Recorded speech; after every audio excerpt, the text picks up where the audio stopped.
ninkan waxa uu burburiyey noloshiisa sababtoo ah Argentina ayaa ku guulaysatay koobka adduunka. haddii aanad aqoon magaciisa waa Salt Bay, waa cunno kariye Turki ah oo caan ku noqday qaabka gaarka ah ee milixda uu ugu rusheenayo istiiga. hal muuqaal oo viral ah ayaa ka dhigay xiddig caalami ah oo aad loo yaqaano. dadkii oo dhan waa ay jeclaadeen maqaayadiisa, waxaa buux dhaafiyey ciyaartoy, fanaaniin iyo dad caan ah. waxa uu furay ku dhowaad 28 maqaayadood oo ku kala yaala 7 dal. xitaa Messi, Ronaldo iyo Mbappe ayaa booqday si ay u dhudhimiyaan istiigiisa caanka ah, laakiin sida uu degdeg caan ku noqday ayuu si kale degdeg hoos ugu dhacay oo caannimadiisa uu ku waayey. sababta koowaad waa qiimaha cunnadiisa. macaamiil ayaa baraha bulshada ku faafiyey bilal qaali ah. dad badan ayaa ka carooday iyagoo sheegay in qiimaha aadka ugu sarreeyo kan caadiga ah, laakiin hoos u dhiciisa ugu weyn waxa uu yimaaday 2022 markii Argentina ay ku guulaysatay koobka adduunka. sida sharciga dhigayo, kaliya ciyaartoyda, tababarayaasha iyo mas'uuliyiinta FIFA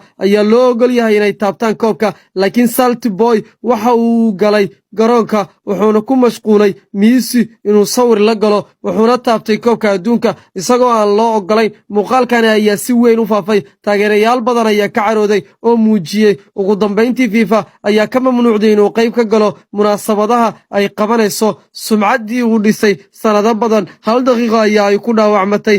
casharka laga baran karo: mararka qaar caannimada kuma burburka cadow ee waxaa burburiya hal qaladood adigu